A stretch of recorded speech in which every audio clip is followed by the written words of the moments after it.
അസൂയ എല്ലാത്തിനും അസൂയ. പടച്ചവനെ ഓനൊന്ന് എത്തീങ്കാനയിലാകണേ ദുആയ. ഇവന് സ്വർഗത്തിൽ പോകാൻ പോലും ഇങ്ങനെ ദുആ ചെയ്തിട്ടുണ്ടാവില്ല. നിന്റെ അയൽവാസിയുടെ 2 നില വീട് കണ്ടിട്ട് നീ പ്രാവുമല്ലോ. പെങ്ങളെ, അള്ളാഹുവിന്റെ പ്രവാചകൻ സല്ലല്ലാഹു അലൈഹി വസല്ലമ തങ്ങൾ പറഞ്ഞു, അസൂയ വെക്കരുത്. എന്റെ പ്രിയമുള്ള സഹോദരങ്ങൾ, അള്ളാഹു മറ്റൊരു മനുഷ്യന് കൊടുത്ത അനുഗ്രഹം കണ്ടിട്ട് അസൂയ വെച്ചാൽ ഒന്നും കിട്ടാനില്ല. എന്റെ പ്രിയമുള്ളവരെ, എന്റെ ഉമ്മാടെ വയറ്റിൽ കിടന്നപ്പോ ഞാൻ തിന്നേണ്ട ഭക്ഷണത്തിന്റെ മുകളിൽ അള്ളാഹു എന്റെ പേരെഴുതി വെച്ചിട്ടുണ്ട്. എന്റെ പേര് ഞാൻ കഴിക്കേണ്ട ഭക്ഷണത്തിന്റെ മുകളിൽ അള്ളാഹു എഴുതി വെച്ചിട്ടുണ്ട്. ഞാനത് കഴിക്കും. എന്റെ പേരെഴുതിയ ഭക്ഷണം നിങ്ങൾ ആരെങ്കിലും കഴിക്കോ? ചങ്ങാതിമാരെ, കഴിക്കോ? നിങ്ങളുടെ പേരെഴുതിയത് ഞാൻ കഴിക്കോ? എനിക്ക് കിട്ടേണ്ട 1 രൂപ നിങ്ങളുടെ ജമാഅത്തിന്റെ പ്രസിഡന്റിന് കിട്ടോ?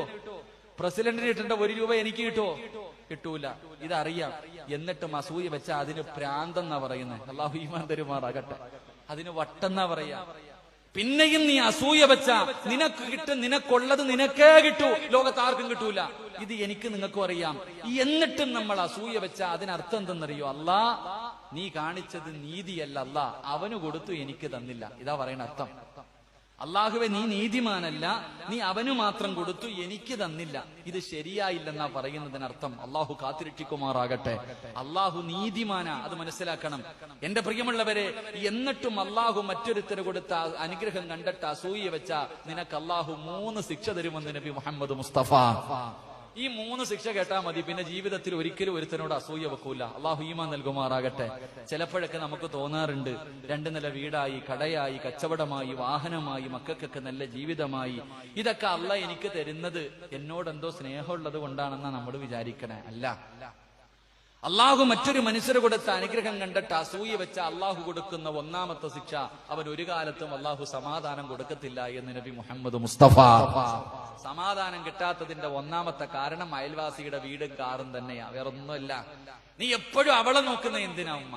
നിനക്കല്ല തന്നതിനെ കുറിച്ച് ചിന്തിച്ചാ പോരെ? നിനക്ക് എഴുതിയതല്ലേ തരൂ, നിന്റെ പേരെഴുതിയതല്ലേ അല്ല നിനക്ക് തരൂ. നീ ടെൻഷൻ അടിക്കണ്ട. അള്ളാഹു മറ്റൊരുത്തിന് കൊടുത്ത അനുഗ്രഹം കണ്ടിട്ട് അസൂയ വെച്ചാൽ നിനക്ക് അള്ളാഹു സമാധാനം തരൂല. 2, കൽബിന് ദാരിദ്ര്യം തരും. അള്ളാഹു കൽബിന് ദാരിദ്ര്യം. കോടികളുടെ ആസ്തിയുണ്ട് ചിലർക്ക്, എന്നാ 5 നയാ പൈസ ഒരുമിത്തിനും കൊടുക്കൂല. ഇനി പള്ളിക്കല്ല, ഏത് നല്ല കാര്യത്തിന് ചോദിച്ചാലും 5 നയാ പൈസ കൊടുക്കൂല. എന്നാ ഇവന് തിന്നാൻ പറ്റുമോ? അതുമില്ല. വീട്ടിൽ പോയി നോക്ക്, കോടികൾ ആസ്തിയുള്ളവന്റെ വീട്ടിൽ പോയി നോക്ക്, കഞ്ഞിയും ചമ്മന്തിയായിരിക്കും.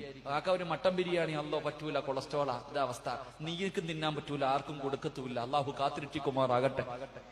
കാത്തിരക്ഷിക്കുമാറാകട്ടെ. 3, പായിപ്പാടുള്ള പെണ്ണുങ്ങളൊക്കെ കേട്ടോ, 3ാമത്തെ ശിക്ഷ. ഈ പായിപ്പാട് പള്ളിയുടെ മുന്നിൽ ഒരു സാധുവിന് ഒരു കടയുണ്ട്, നിനക്കും ഒരു കടയുണ്ട്.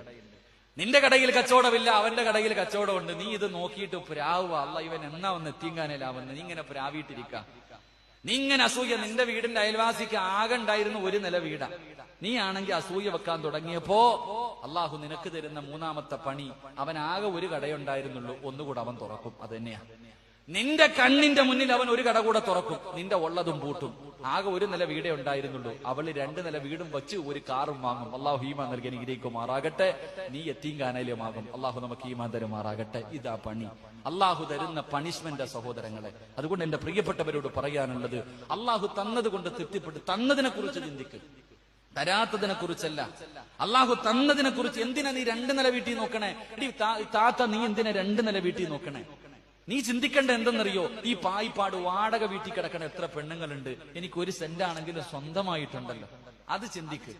ഇനി നീ വാടക വീട്ടിലാ കിടക്കുന്നെങ്കിൽ ഈ പായിപ്പാട് കടത്തുന്നതിൽ എത്ര പാവങ്ങൾ കിടക്കണം. നിനക്ക് വാടകയ്ക്കാണെങ്കിൽ അല്ലാഹു ഒന്ന് തന്നില്ലേ? അൽഹംദുലില്ലാഹ്, ശുക്ർ ചെയ്യ്, നന്ദി രേഖപ്പെടുത്ത്. അള്ളാഹു നമുക്ക് ഈമാൻ നൽകി അനുഗ്രഹിക്കുമാറാകട്ടെ.